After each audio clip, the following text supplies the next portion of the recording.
Hey guys, welcome back to the channel, and today I'm going to show you how I cut my artwork for my leverless pads. I'm going to show you two styles that I use. So first, let's go over the tools you will need. You will need an X-Acto knife, and you can see I have that here. We actually do a lot of cutting, so we have 3 different sizes and all the extra blades, but to be honest, you only need a small or the larger medium size that works for you. I have big hands, so I prefer the big one, but there are times where I like the small one for precise cuts, but that's all you need. So I'll put this out the way. Next, you will need a stapler. And the stapler is going to come in handy for some of the other things we're going to get into, so I'll show you that. Next, you will need a hole puncher. So here, I put a link in the description. I bought a 5-pack. This comes with a small, medium, and large hole puncher, and then it has 2 others, a heart and a star, which we don't really need. For this, I use the 2 and the 3. So here is the 2. This is for the lights, like these little smaller holes on the pad, and also for the S in particular for the screw holes and things like that. I believe the T as well. And then for the larger holes, we use this larger one here to cut the button holes out and get that as close as we can get it to for that. All right, so I'll put these here. The next thing you'll need is a cutting board. So either a cutting board or some type of protective surface. Do not do this on your desk or your counter or your table. This will go right through these pieces of paper and cut all types of holes in your table or counter. So use something protective to get that done.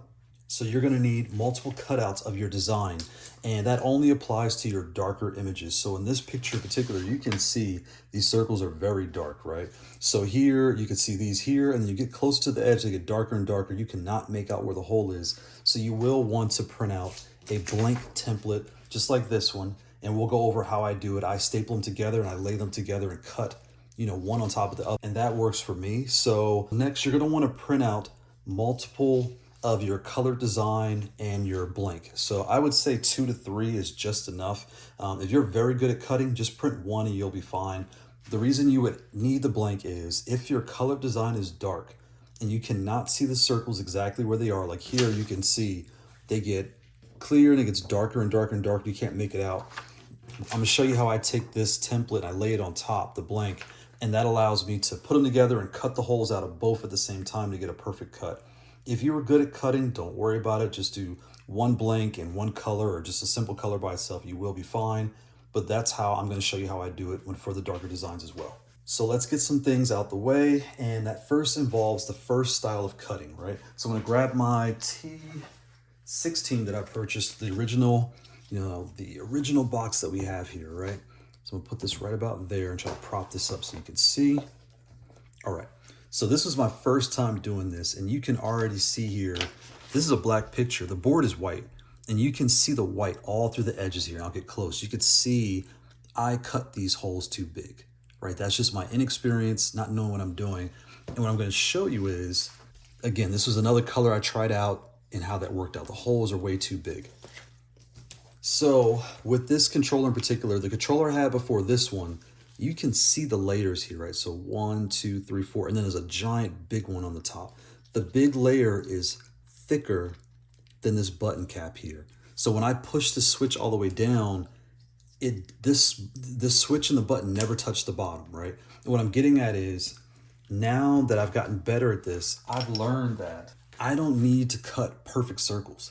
I just need a circle big enough to go around this switch.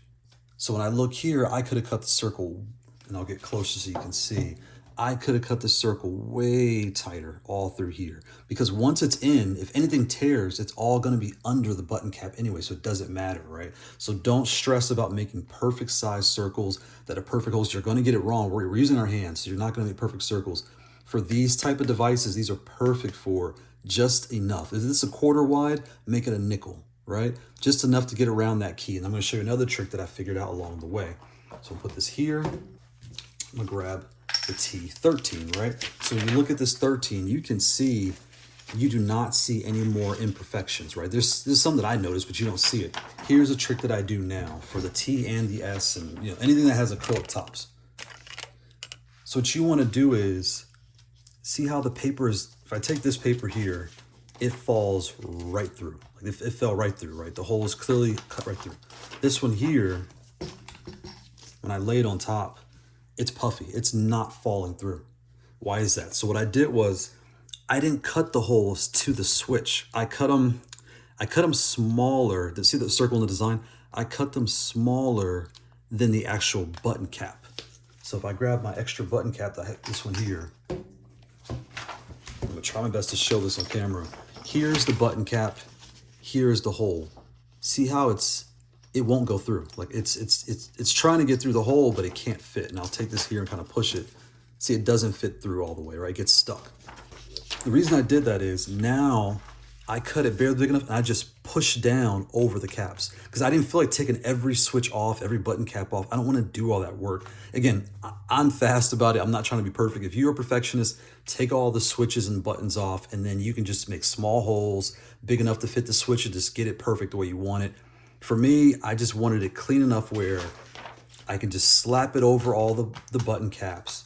And then when I look at it, I don't see any imperfections around the edges. So that's what I did. So again, what you can do is cut the hole, never cut it as big as the button because you don't need to for these acrylic top devices. Put it just enough to just, you can see I'm kind of wedge it over there. When the top's taken off, it'll just slide, boom, and it'll slide under the switch. It'll actually go, boom, it'll be under down here, which is perfect.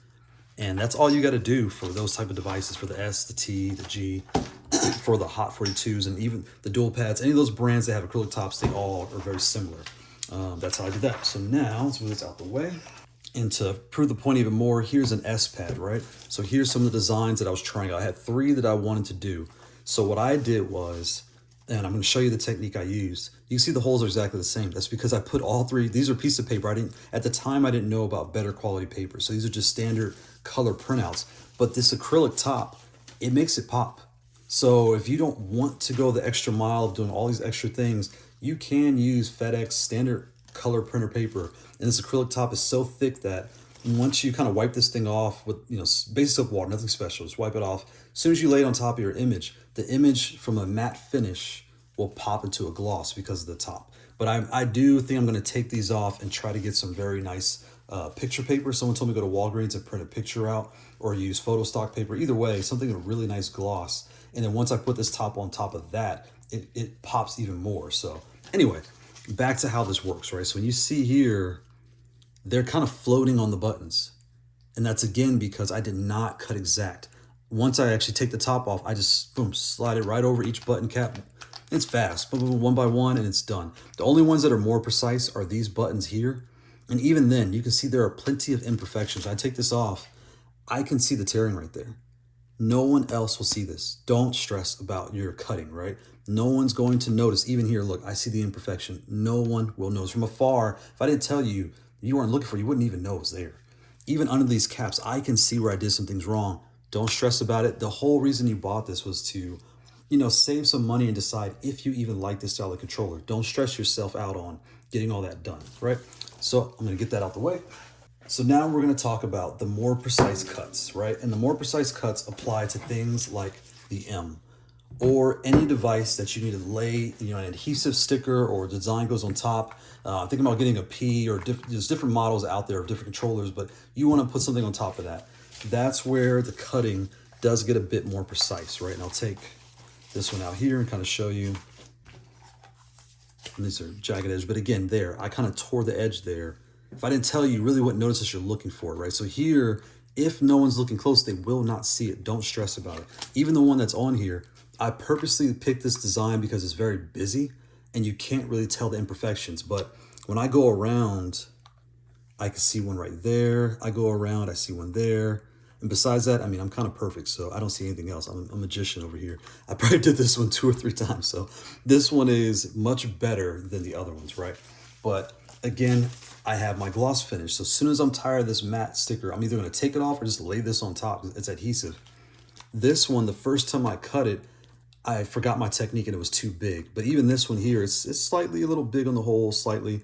But with the black under, you really can't see it with the M. So again, don't stress. Try to have fun with this. Just remember to always go smaller holes first, and then once you finish, so like small hole, once you do that, then you will clean up the holes and make them bigger. So I'm going to show you that here as I cut.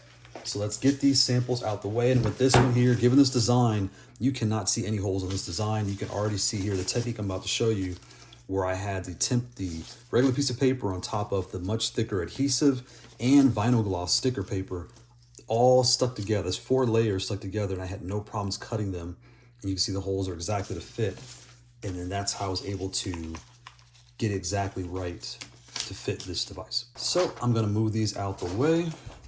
I'm gonna get the hole punchers out the way. And here we have a printout, right? So now we have our color and our blank. I'm gonna show you how I take these two, merge them together and staple them into one unit, and then I start cutting. So now we're going to clear everything out the way and just get the 2 sheets that are kind of bent. I want to show you can do this with straight or bent sheets. So we have the black art on the bottom and we have the blank template on the top. I'm lining everything up as best I can, you know, tapping the table. I just need to get that first corner lined up perfectly, get the staple and staple all the way at the edge, nowhere near the art. Staple it, boom, now they're held together. I could pick any corner I want after this, smooth it out, find the next corner, get it, smooth it out best you can, get all the warping out, and staple that corner together. Perfect. Smooth it in again, smooth it out. Now do the next corner. We're going to go ahead and staple that out. Boom. We got it. Lay it out, and now we're looking at the last corner, and I'm looking, it is not lined up. It looks fine, but it's slightly off, and I'm not happy. I just tear off the staples. Don't worry about tearing up the paper because you have so much space to work with. You can tear it off and just start over again. So this time we're going to start on the bottom, right? So we're going to line everything up to get all the ends put together the best we can, line up everything nice and smooth, and grab a stapler and staple that in, right? Again, smooth the paper out, try the next corner, and stay close to the edge. That way, if you make any mistakes, you're just tearing off the edge. You're not ruining or going anywhere near the actual photo. Do all the edges, get everything lined up perfectly the best you can, smooth it out, make sure it's nice and flat, no bubbling, and now your top image is perfectly aligned with your bottom image. You're ready to start cutting. So when we talk about stapling together, again, this applies to all the different styles. Here I have multiple sheets put together, and I would say you could probably do 2 to 3. I mean, this is 3 right here. I'm gonna move this out the way. Here, another one. These are all T models, right? Different Ts, T13, T16. We have this one here.